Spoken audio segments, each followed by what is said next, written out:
नमस्कार मित्रांनो, आमच्या चॅनलवर नवीन असाल तर चॅनलला नक्की सबस्क्राईब करा, म्हणजे तुम्हाला मालिकेचे नवनवीन एपिसोड सर्वात अगोदर पाहायला मिळतील. तर लाखात एक आमचा दादा या मालिकेमध्ये काय घडलं ते आपण बघणार आहोत. तर इकडे सूर्या, तुळजा आणि शालन आणि मालन हे डॅडीला बघायला त्यांच्या घरी आलेले असतात. डॅडीचा हा प्लॅन असतो. तर डॅडीच्या प्लॅन मध्ये शालन आणि मालन फसलेले असतात आणि तुळजा डॅडींना चेक करते. तर तुळजा म्हणते की डॅडींना खरंच ताप आलेला आहे आणि त्यांना औषधींची गरज आहे. ही औषधी लिहून देते, सूर्या तू घेऊन ये. सूर्या बोलतो ठीक आहे, मी औषधी घेऊन येते. तर शालन आणि मालन सूर्याला बोलते की तुला सांगितलं ना की डॅडी असं खोटं वागणार नाही. तर त्यांनी आता सुधारले आहे, तू ऐकायला खाली नाही.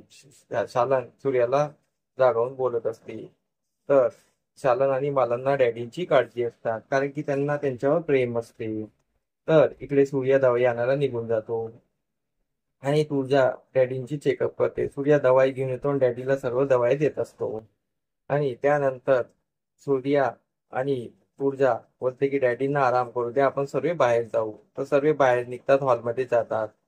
आणि त्यानंतर त्यावर सूर्या बोलत असतो की आता तुम्ही इथेच राहा आणि तुम्ही स्वतःच्या मनाने इथे आलेले आहात आणि स्वतःच्या मनाने आले आहात म्हणून तुम्हाला राहू देतो आहे. पण काही प्रॉब्लेम असली तर मला कॉल करा आणि मला सांगा, कारण ते पण घर तुमचंच आहे, मी पण तुमचाच आहे. कधीही काही प्रॉब्लेम असला तुम्ही डायरेक्ट आपल्या घरी या, तुमच्यासाठी आपले दरवाजे नेहमी खुले असतील. आणि मी डॅडीला भेटून येतो. आणि तुळजा बोलते मी पण भेटून येते. इकडे डॅडी रूम मध्ये बसलेले असतात आणि तिथे तेवढ्यात छत्री येतो. छत्री डॅडीला विचारतो, डॅडी तुमची तब्येत कशी आहे? तर डॅडी ठसकीने उठून बसतात आणि बोलतात, तब्येतीला काय झालं आहे? मी फक्त एक अभिनय करत होतो, अभिनयाची गोळी घेतलेली होती मी. डॅडी एकदम आळस काढत असतात. डॅडी बोलतात की मी असा काही डाव टाकला ज्याने सर्व एका दमाने शत्रू एकदम नाश झाले आहे आणि सर्वांच्या एका दमानं टिक्की उडालेली आहे. आणि डॅडी खूप खुश होतात. डॅडी आणि छत्री बोलत असतात, तेवढं तिथे तुळजा येते. तुळजाने ऐकलेलं असं डॅडींना वाटत असतं. मग तुळजाला बघून डॅडी एकदम चक्क होतात. तर छत्री तिथून निघून जातो. तर तुळजा बोलते की डॅडी तुम्ही तब्येतीतून बाहेर निघाले आहात आणि तुम्ही डायरेक्ट उभेही झालात. तर डॅडी बोलतात की मला थोडा व्यायाम करायचा होता म्हणून, आणि झोपू झोपू मला कसं तरी वाटत होतं म्हणून मी उभा झालेलो आहे. तर तुळजा बोलते डॅडी आराम करा. आणि आईला आणि छोटी आईला मी इथेच ठेवलेलं आहे, कारण की ते त्यांच्या मनाने आलेले आहे. तेवढ्या तिथे सूर्या येतो. तर डॅडी सूर्याची माफी मागतो आणि बोलता, सूर्या मला माफ कर आणि एक तरी चान्स दे आणि मी आता यांच्यासोबत खूप छान वागेल, तुला खूप छान वागून दाखवेल. मला माझी चूक कळलेली आहे. आणि जेव्हा मी तेजूसाठी तेजूसाठी मी जेव्हा किचन मध्ये स्वयंपाक करायला गेलो, तेजूला जेव्हा लागलं तेव्हा मला स्वयंपाक करताना मला असं जाणवलं की बायांची किती कसरत असते आणि ते किचन मध्ये किती कसरत करत असतात. आणि मी त्यांना फारच वाईट बोलत होतो. पण मला आता कळलेलं आहे की बाया किती काम करतात. तर म्हणून मला आता माझी चूक कळलेली आहे. सूर्या मला माफ कर. तर सूर्या बोलतो की त्या दोघी त्यांच्या मनाने इथे आलेल्या आहेत, तर आता त्या इथे राहणार आहेत. पण त्यांना जर काही झालं तर त्या मला डायरेक्ट सांगतील आणि माझी तुमच्यावर नजर असेल हे नेहमी लक्षात ठेवा. मी येता जाता बघत राहील. हे समजू नका की त्या इथे आल्या म्हणून माझं लक्ष नाही, पण माझी तुमच्यावर नजर आहे आणि हे लक्षात ठेवा. असं बोलून सूर्या तिथून रागाने निघून जातो. तर तुळजा हसत असते. डॅडी एकदम शॉक असतात. तुळजा बोलते, डॅडी हा तुमचा पहिलेसारखा सूर्या नाही की जो तुम्हाला देव मानणारा. आता तो तुम्हाला माणूस सुद्धा मानत नाही.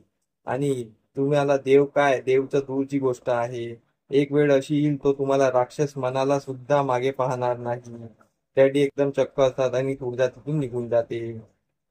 इकडे धनुच्या घरी धनुने वटपौर्णिमेचा उपवास केलेला असतो.